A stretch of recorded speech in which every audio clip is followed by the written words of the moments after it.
Rois, chapitre 8.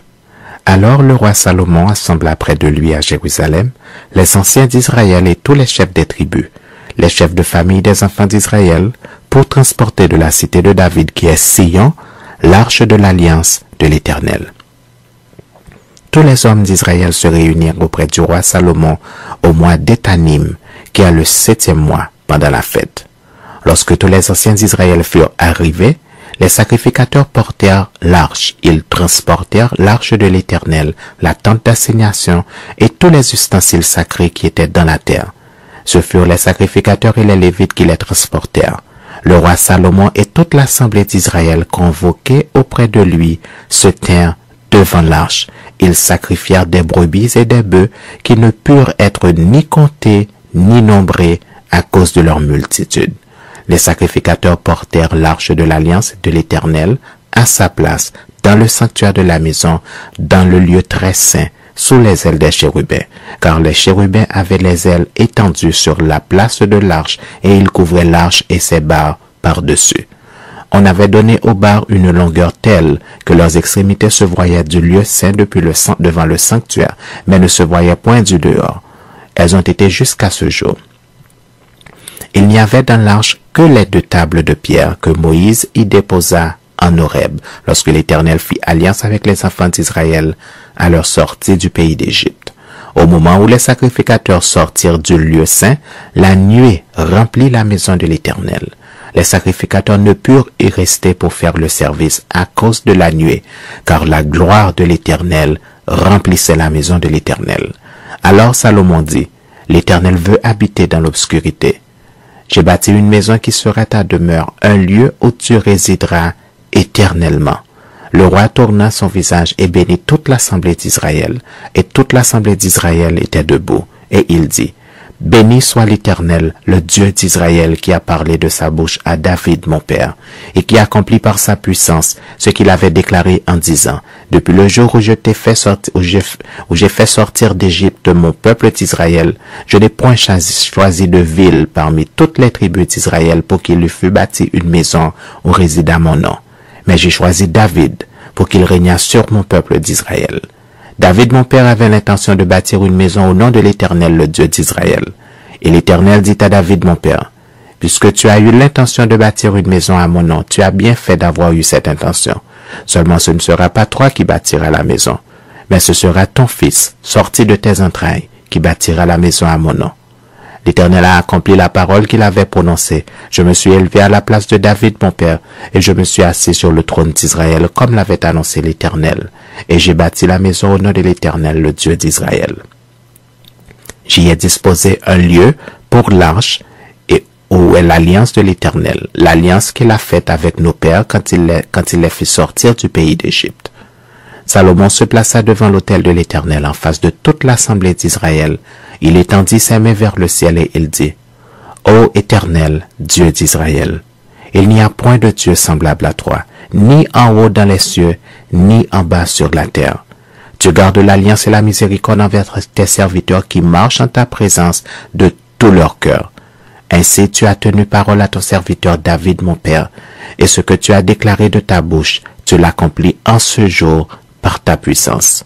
Maintenant, Éternel Dieu d'Israël, observe la promesse que tu as faite à David mon père en disant, tu ne manqueras jamais devant moi d'un successeur assis sur le trône d'Israël, pourvu que tes fils prennent garde à leur voix et qu'ils marchent en ma présence, comme tu as marché en ma présence.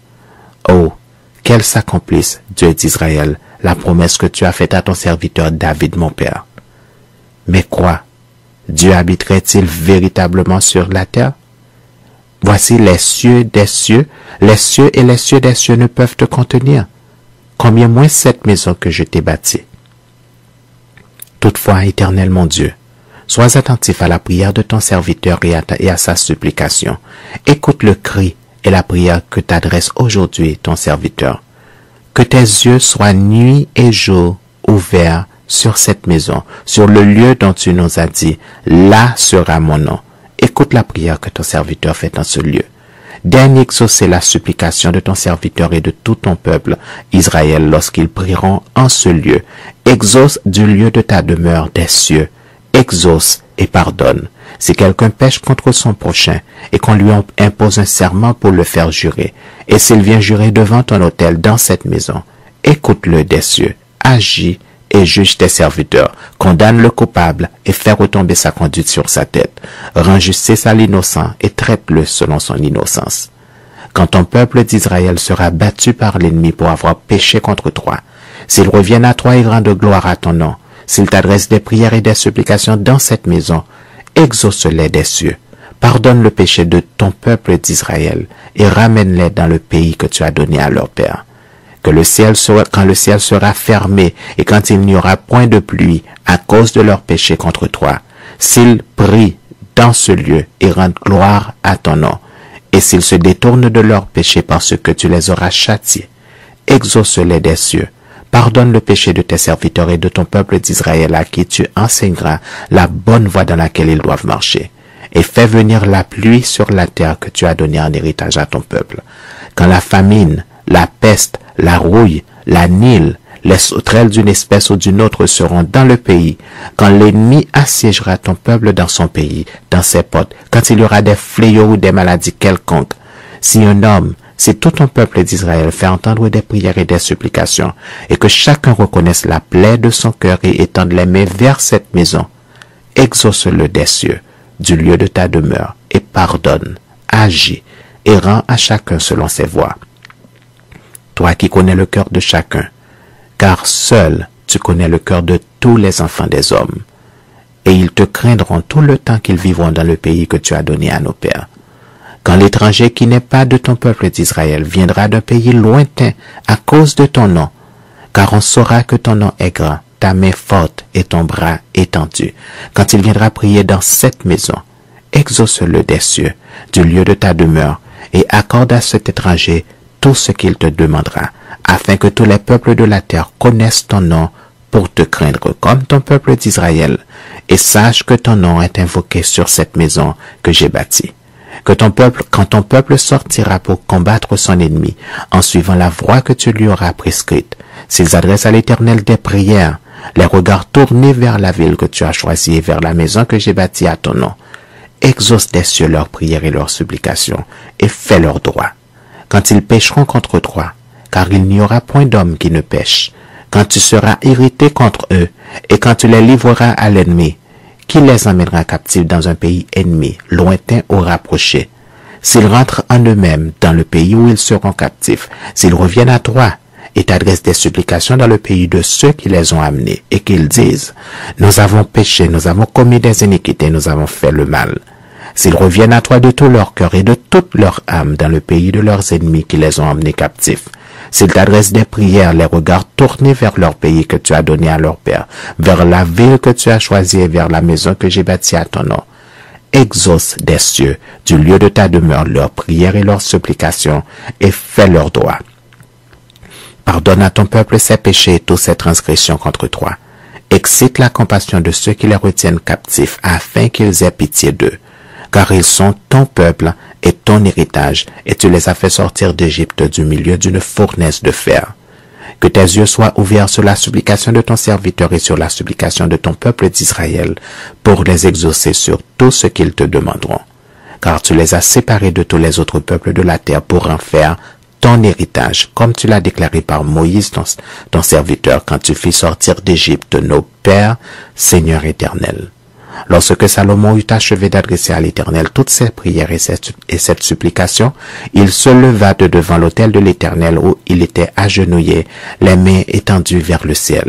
Debout, il bénit à haute voix toute l'assemblée d'Israël en disant, « Béni soit l'Éternel, qui a donné du repos à son peuple d'Israël selon toutes ses promesses, de toutes les bonnes paroles qu'il avait prononcées par Moïse son serviteur.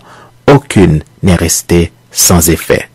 Que l'Éternel notre Dieu soit avec nous comme il a été avec nos pères, qu'il ne nous abandonne point et ne nous délaisse point, mais qu'il incline nos cœurs vers lui, afin que nous marchions dans toutes ses voies et que nous observions ses commandements, ses lois et ses ordonnances qu'il a prescrits à nos pères. Que ces paroles, objet de mes supplications devant l'Éternel, soient jour et nuit présente à l'Éternel notre Dieu, et qu'il fasse en tout endroit à son serviteur et à son peuple d'Israël, afin que tous les peuples de la terre reconnaissent que l'Éternel est Dieu et qu'il n'y en a point d'autre. Que votre cœur soit tout à l'Éternel notre Dieu, comme il l'est aujourd'hui, pour suivre ses lois et pour observer ses commandements.